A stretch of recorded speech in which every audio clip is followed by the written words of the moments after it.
আজ তোমাদের শোনাচ্ছি সৈয়দ রেজাউল করিমের হরে রামের যোগ বিয়োগ। রামায়ণের রামের কথা সারা বিশ্ববাসী জানে, কিন্তু এখানে যে রামের কথা বলতে চলেছি সে রামকে আর কটা লোক জানে। বিশ্ববাসীর কাছে এ রাম অজ্ঞাত হলেও দেশবাসীর কাছে এ রাম ভয়ানক বিচ্ছু, হাড়ে বজ্জাত।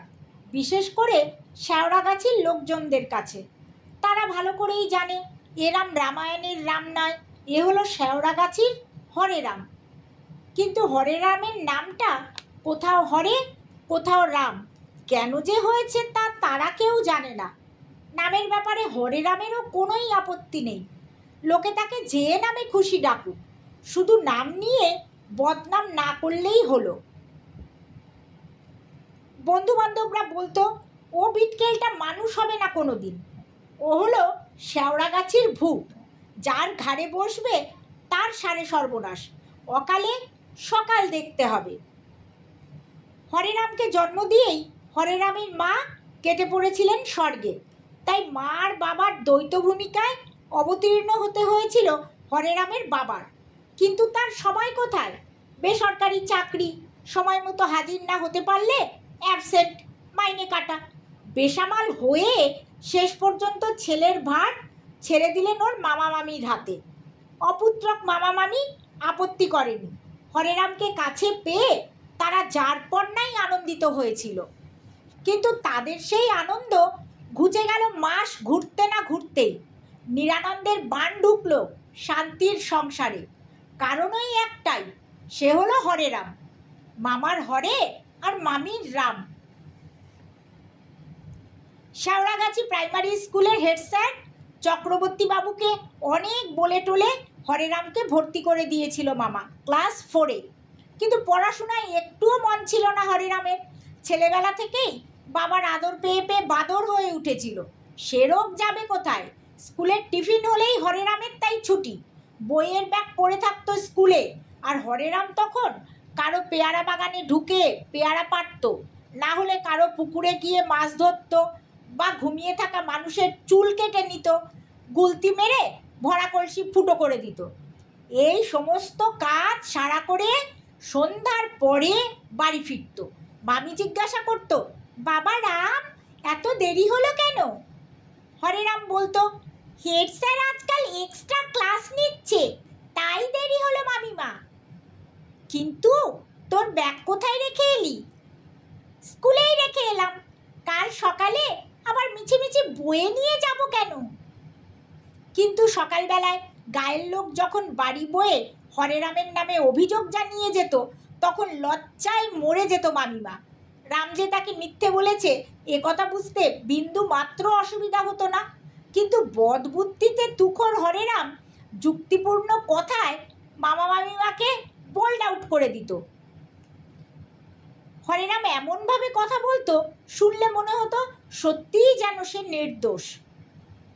সেদিন প্রচণ্ড দুঃখ পেয়েছিলেন মামা মামি, যেদিন ওই চক্রবর্তী বাবু হরে রামের কান ধরে হিড়ির করে টানতে টানতে নিয়ে এসেছিলেন বাড়িতে। কর্কশ কণ্ঠে বলেছিলেন, আপনাদের ছেলেকে যোগ বিয়োগ শিখিয়ে তবেই স্কুলে পাঠাবেন। সেদিন অসম্ভব লজ্জা পেয়েছিলেন মামি। পরে হরে রামকে ডেকে মামি শুধলেন, কি হয়েছিল বাবা রাম? মাস্টার মশাই অমন করে? হরে রাম মামিমার মুখের কথা কেটে নিয়ে বলল, তেমন কিছু হয়নি মামিমা, হেড স্যার জিজ্ঞেস করেছিল 4-এর অর্ধেক কত। আমি বললাম আরে না লম্বায়, আরে কাটলে 0 আর লম্বায় কাটলে ইংরেজির 3।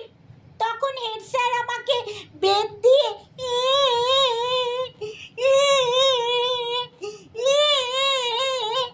বলে কান্নায় ভেঙে পড়ল হরে রাম। কাঁদিস না বাবা, কাঁদিস না। মাথায় হাত বোলাতে বোলাতে মামিমা সান্ত্বনা দিলেন তার প্রাণের রামকে। হেড স্যারের উপর রাগে ফুঁসতে ফুঁসতে হরে রাম তার মামিমাকে 4 এঁকে আরে লম্বায় কেটে দেখালো কিভাবে 0 আর 3 হয়। রাম যে ভুল করেনি তা বুঝতে পেরে মামিও রেগে টং।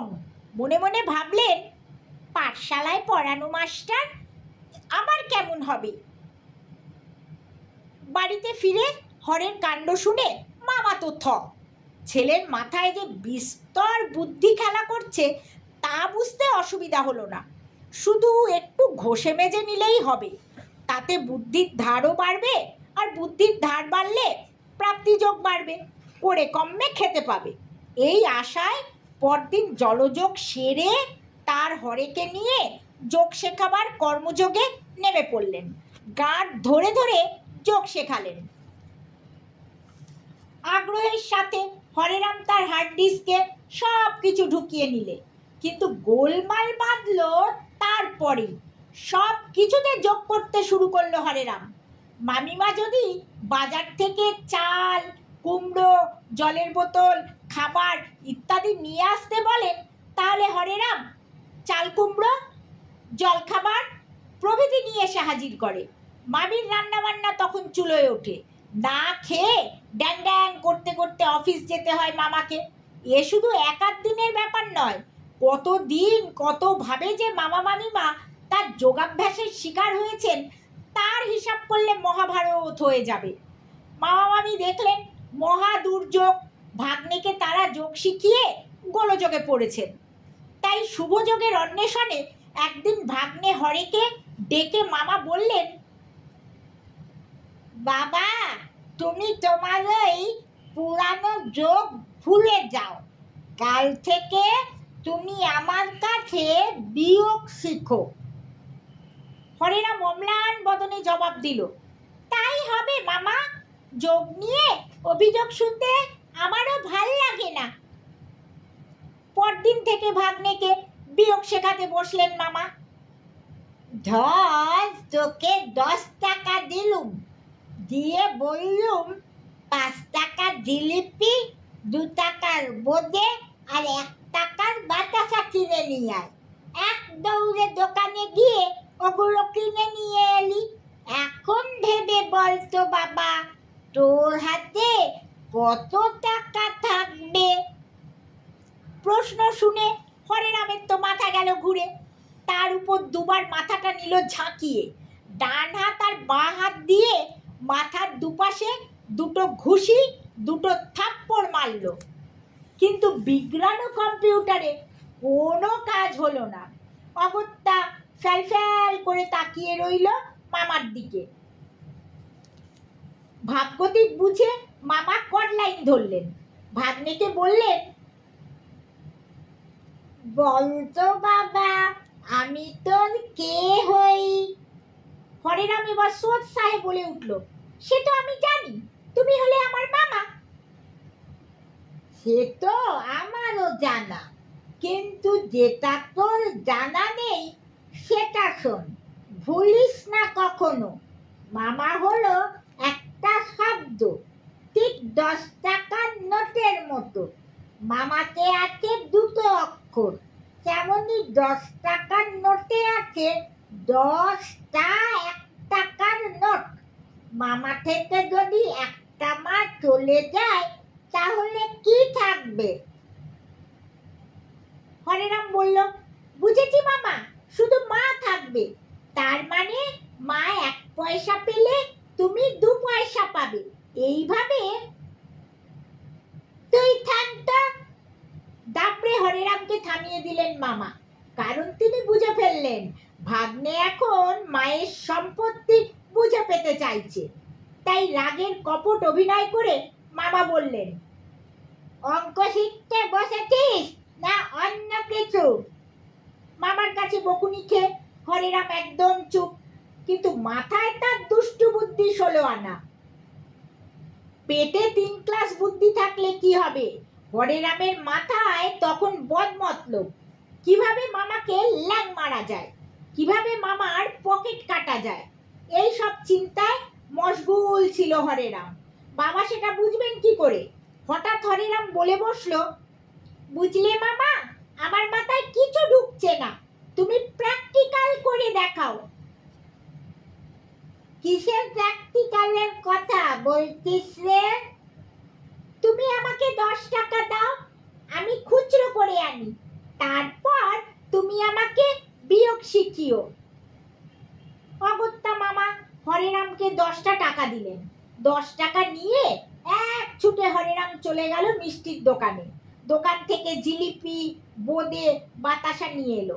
মামির হাতে মিষ্টির ঠোঙাটা দিল, আর একজোড়া জিলিপি মুখে পড়ে চিবোতে চিবোতে হরেরাম চলে গেল মামার কাছে। বলল, এই নাও মামা, 2 টাকা ফিরেছে। ভাগ্নের কাণ্ড দেখে মামা তখন এমনই হারে বজ্জাত ছিল হরেরাম। সেসব দিনগুলোর কথা মনে পড়লে এখনো হরেরামের মামি ফিক করে হেসে ফেলেন। পাড়াপড়শিদের কাছে কতবার বলেছেন সেসব ঘটনা। বুঝলে দিদি, ওই বজ্জাত রামের কাণ্ড আমার হাড় মাস সব এক করে দিলে। সেবারে লক্ষ্মী পুজোর আগে মতিন শেখ বড় একটা খাসি কেটেছিল, বাড়ি বয়ে দিয়ে গেল বেশ কিছুটা মাংস। খুশি মনে চাপিয়ে দিলাম রান্না। মাংসের গন্ধে মনটা ভরে উঠল। ভাবলাম একটু দারুচিনি হলে মন্দ হতো না, মাংসের স্বাদ গন্ধই পাল্টে যেত। কিন্তু ঘরে একটুও দারুচিনি ছিল না। বাধ্য হয়ে রামকে বললাম, বাবা রাম, বাজার থেকে একটু দারুচিনি এনে দিবি?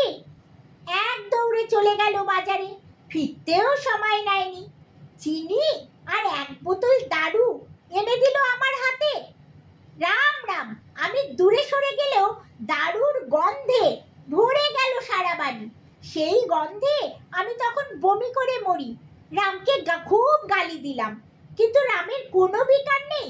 অভিযোগের বানে না ভেসে রাম সোজা সাপটা জবাব দিল, তোমরা আমাকে বিয়োগ শিখিয়েছ, আমি তো বিয়োগ করেই এনেছি, এখন 2টো যোগ করে নিলেই হলো। এমনই ছিল হরের কাজ কারবার। সেদিনের সেই অপমানের কথা হরেরাম ভোলেনি, তককে তককে ছিল সেই থেকে। সুযোগটা মিলে গেল সহজেই। সেদিন হঠাৎ করে চক্রবর্তী বাবু স্কুলে আসছিলেন। 11টা বাজতে মাত্র কয়েক মিনিট বাকি। সময় মতো স্কুলে হাজির হতে না পারলে বিপদ। মাথা লেট করলে লেজেদের লেজে পা দেওয়া ভার হবে। তাছাড়া প্যাক কাটতে পারে গ্রামের লোকেরা। এই বয়সে শুনতেও ভালো লাগবে না। পথে পঞ্চু নাপিতের সঙ্গে দেখা। গাল হাঁ করে পঞ্চু বললে, এগে মাস্টার মশাই, আজকাল নাকি আপনি গরু কাটতেছেন? একে চক্রবর্তী বাবু বামুন লোক, তার উপর নাপিতের মুখে শুনতে হলো এমন বেরসিক কথা। চড়তে গিয়েও চটলেন না। কোনো জবাব না দিয়ে পাশ কাটিয়ে সজোরে পা চালালেন স্কুলের দিকে। ঠাকুরবাড়ির কাছে গ্রাম প্রধানের সঙ্গে দেখা। প্রধান রবি মিত্র চক্রবর্তী বাবুর পুরানো ছাত্র, তাই কিছুটা ভদ্রতা করেই শুধলেন, স্যার, অ্যানিমেল কিলিং আইনত দণ্ডনীয়, আর আপনি। চক্রবর্তী বাবুর ধৈর্যের বাঁধ গেল ফেটে। সূর্যের মতো চটচট করে রক্ত উঠে গেল মাথায়। বললেন, তোমরা আমাকে পাগল পেয়েছ নাকি? যা খুশি তাই। ততটাই ঠান্ডা মেজাজে রবির সবিনয় নিবেদন, কি যে বলেন স্যার, আপনি পাগল হবেন কেন? পাগল হয়েছে আপনার ছাত্ররা, তাই দেওয়ালে দেওয়ালে পোস্টার লাগিয়েছে আপনার নামে। লক্ষ্য করলেই বুঝতে পারবেন ব্যাপারটা। রবির কথা বর্ণে বর্ণে সত্যি। সে কথা বুঝতে বিলম্ব হলো না চক্রবর্তী বাবু। কিছুটা যেতেই চোখে পড়ল পোস্টারের ছড়াছড়ি। হাতের লেখা দেখে বুঝতে পারলেন এটা হরেরামের কাজ। স্কুলে ঢুকেই খোঁজ নিলেন, হরেরাম কোথায়? হরেরাম সেদিন স্কুলেই আসেনি। তাতে কি হয়েছে? চক্রবর্তী বাবু দমলেন না তাতে। 6 সেপাইকে নির্দেশ দিলেন, এক্ষুনি তুলে নিয়ে আয় হরেরামকে। গুরুর আদেশে সঙ্গে সঙ্গে বার হলো সেপাই দল। বাড়িতে ভাত খাচ্ছিল হরেরাম। সেই অবস্থায় তাকে চ্যাংদোলা করে তুলে নিয়ে এলো স্কুলে। হাতে বেত নিয়ে প্রস্তুতি ছিলেন চক্রবর্তী বাবু। সপা সপ সপা সপ সপা সপ করে ঘা কত তার পিঠে বসিয়ে দিয়ে রাগে ফুঁসতে ফুঁসতে বললেন, আমি গরু কেটেছি না? কেটেছেন তো, প্রমাণ দেখাতে পারবি? কেন পারবো না? বলে হররাম পকেট থেকে বার করলো পরীক্ষার উত্তরপত্র। সেটা সবার সামনে মেলে ধরে বলল, তোমরা সবাই দেখো মাস্টার মশাই গরু কেটেছেন কিনা। খাতা দেখে সবাই অবাক। সত্যি তো, গরু বানান ভুল লেখাতে মাস্টার মশাই সেটা কেটেছেন। এখন তারা কি বলবে? আইনত হরেরাম একটুও মিথ্যা বলেনি, তাই তারা সবাই চুপ করে দাঁড়িয়েছিল। কিন্তু হরেরাম এমন করে চক্রবর্তী বাবুকে হেনস্থা করবে এ কথা কেউ স্বপ্নেও কোনোদিন ভাবতে পারেনি। এমনই ছিল হরেরামের বিচ্ছুমি। সব শুনে মামা খুব বকাবকি করলেন। মজগে যা, চুলোয় যা, ঘর থেকে বেরিয়ে যা। যা মুখে এলো তাই বললেন হরেকে, না বলে উপায় কি? দিনে দিনে মাত্রা ছাড়িয়ে যাচ্ছিল হরে। চক্রবর্তী বাবুর মতো একজন বয়স্ক মাস্টার মশাইয়ের সঙ্গে ফাজলামি মন থেকে মেনে নিতে পারলেন না মামা। সকালে বিছানা তুলতে গিয়ে মামি দেখলেন তার রাম নেই। কোথায় গেল রাম? খোঁজ খোঁজ, আর কোথায় খুঁজে পাবে তাদের রামকে? গোয়ার গোবিন্দ হরেরামের খুব গোসা হয়েছিল মামার উপর। রাগ করে রাতে ভাতও খায়নি, তাই কাউকে কিছু না বলে ভোরের ট্রেন ধরে পালিয়ে গেল। গরু খোঁজা খুঁজলো হরেরামের বাবা, মামা, মামিমা, আত্মীয় স্বজনরা, কিন্তু তার হদিশ পেল না কোথাও। অবশেষে থানায় জানালেন, টিভি রেডিওতে প্রচার করলেন, কাগজপত্রে ছাপিয়ে দিলেন, বাবা হরেরাম ফিরে আয়, তোর মামিমা অসুস্থ। কিন্তু হরেরাম আর ফিরে আসেনি। দেখতে দেখতে 14টা বছর প্রায় কেটে গেল, তবুও মামির রাম ফিরে এলো না অজ্ঞাতবাস থেকে। অনেক তীর্থ ঘুরলেন, অনেক মানত করলেন, কিন্তু সব নিষ্ফল। দিনরাত তাই মামাকে খোঁটা দেন মামিমা, তোমার জন্য আমার রামকে হারিয়েছি, তুমি আমার রামকে ফিরিয়ে এনে দাও। সেদিন খাসতালুকের হাট থেকে মামাই খবর নিয়ে এলেন, পাশের ভুসকালিন্দি গ্রামে এক সন্ন্যাসী এসেছেন। বয়স কাঁচা, কিন্তু তার অপরিমেয় জ্ঞানগর্ভ, অলিক তার কাজকর্ম। সে যে যা কামনা করে তার বাসনা তিনি পূর্ণ করে। মামিমার আর স্তর সইল না। পরদিন সকালে মামাকে নিয়ে হাজির হলেন ভুসকালিন্দি গ্রামে। দেখলেন চেলা চামুণ্ড নিয়ে মনসা তলায় বসে আছেন সন্ন্যাসী। ভক্তবৃন্দরা গুরু সেবায় ব্যস্ত। ভক্তিতে আপ্লুত মামিমা সন্ন্যাসীর চরণে পড়ে বললেন, বাবা, আমার রামকে ফিরিয়ে এনে দাও, তুমি ছাড়া আর আমায় রক্ষে করার কেউ নেই। সন্ন্যাসী একটা কাগজের ছক কাটলেন, রাহুকেতুর ছবি আঁকলেন পাশে। তারপর গভীর মনোযোগ দিয়ে বিয়োগ করে গম্ভীর হয়ে বললেন, 14 বছর হতে আর 2 মাস বাকি, ওটা পূরণ হলেই তোমাদের রাম ফিরে আসবে, চিন্তা করো না মা। মামা মামিমা দুজনেই তো হতবাক। 14 বছর আগে তাদের রাম যে তাদের ছেড়ে গেছে এটা অন্তর্যামী ছাড়া কে বলতে পারে।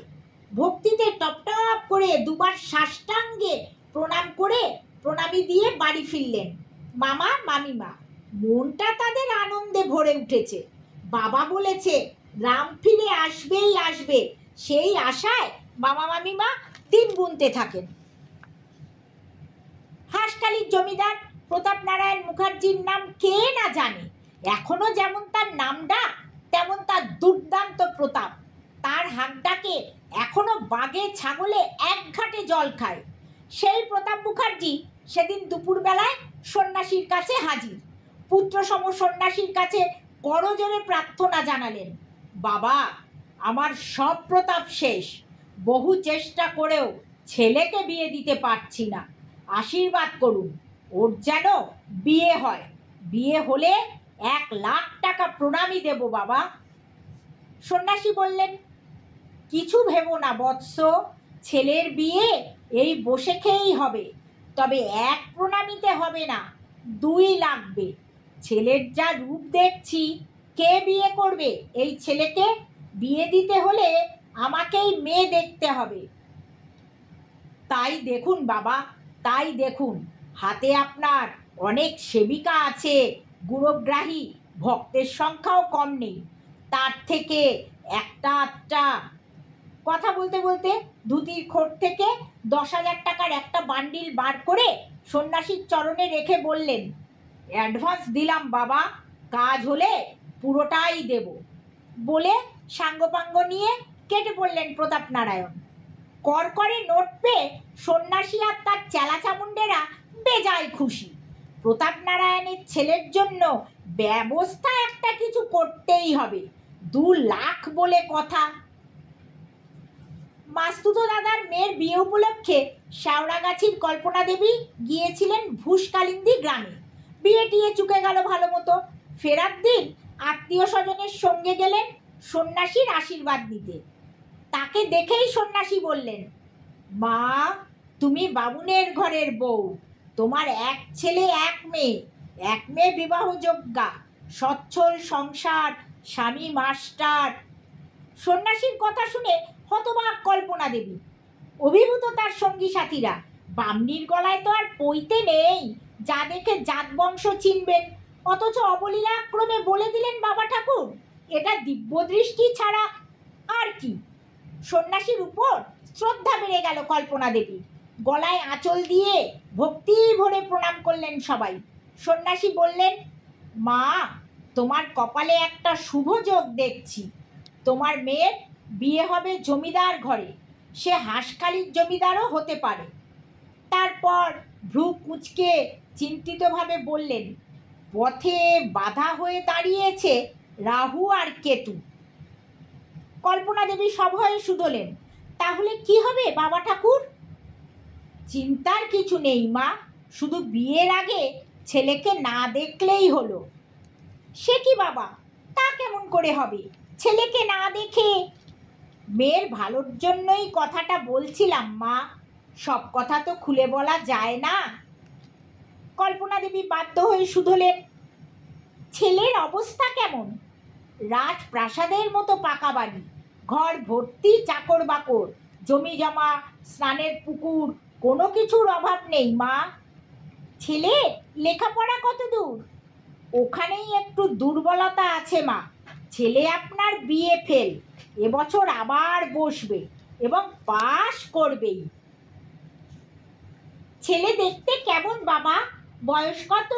অঙ্গে কোনো দোষ টোষ নেই তো? খাসা ছেলে মা, সাহেবের থেকেও ফর্সা তার গায়ের রং। বয়স বছর 20-22 হবে, অঙ্গে দোষ বলতে কোনোই নেই।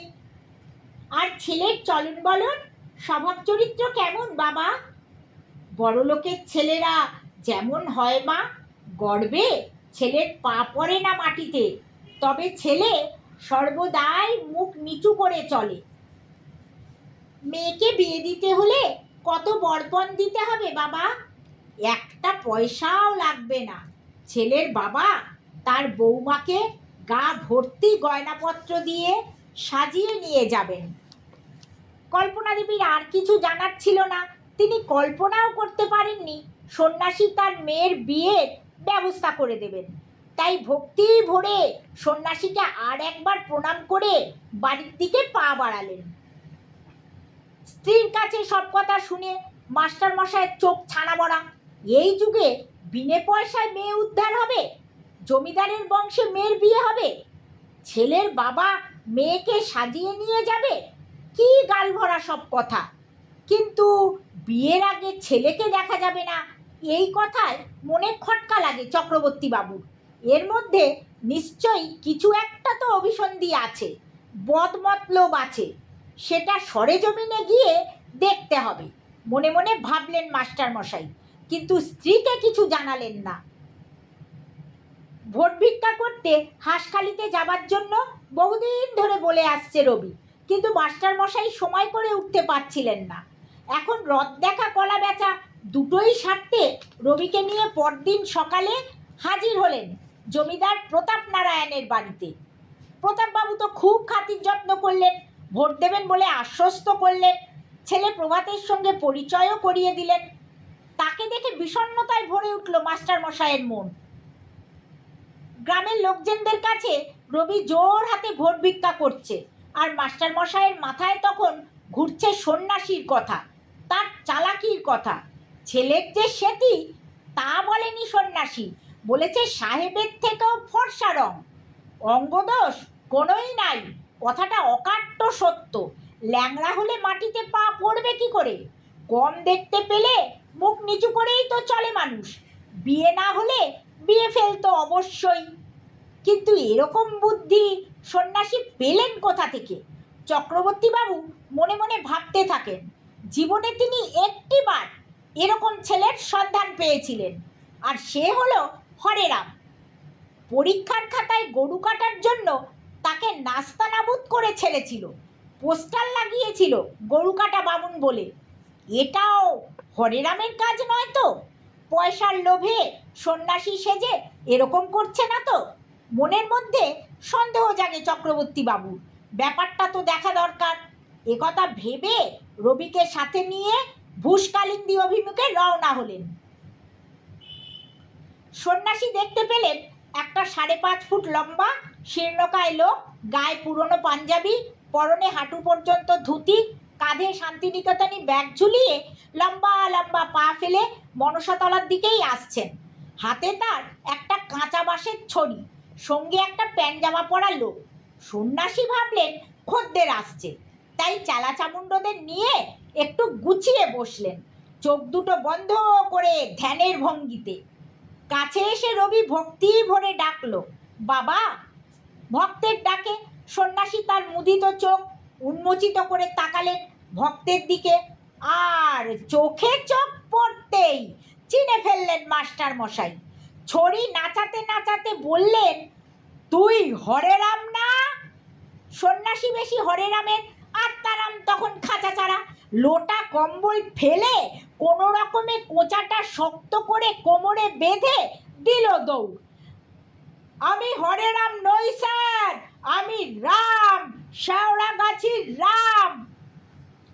দাঁড়া হতচ্ছাড়া, একবার দাঁড়া, আজ তোকে ক্ষুদিরাম বানাবো। ছড়ি হাতে পিছন পিছন দৌড়তে শুরু করলেন মাস্টার মশাই। একেবারে শেওড়াগাছিতে গিয়ে মামার ঘরে ঢুকে খিল দিয়ে দম ফেলল হরেরাম। পিছু পিছু এলেন মাস্টার মশাই, গর্জন করে বললেন, হরেরাম দরজা খোল। দরজা খুললে কিছু বলবো না। কিন্তু হরেরাম কি আর দরজা খোলে? মামা মামিমা পাড়ার লোকজন কত আবেদন নিবেদন করলো, হরেরামের কোনো সাড়া নেই। এই বয়সে এতখানি পথ দৌড়ে হাঁপিয়ে উঠেছিলেন মাস্টার মশাই। গা দিয়ে দরদর করে ঘাম ঝরছিল, বুকটা ধরফর ধরফর করছিল। দম নিতে নিতে মাস্টার মশাই বসে পড়লেন দাওয়াতে। তা দেখে মামিমা গিয়ে পাখার বাতাস দিলেন, ঠান্ডা শরবত করে খাওয়ালেন। একসময় বললেন, বাবা, আমার রামকে তুমি নিজ গুণে এবারের মতো ক্ষমা করে দাও। 14 বছর পর ভাগ্যে চক্রে রামকে ফিরে পেয়েছি। কথা দিচ্ছি বাবা, ও আর এরকম করবে না। মাতৃবিয়োগের সময় মস্তক মুণ্ডন হয়নি বলেই এই অশুভ যোগ। পঞ্চুকে দিয়ে আমি কালই ওর মাথা ন্যাড়া করে দেব।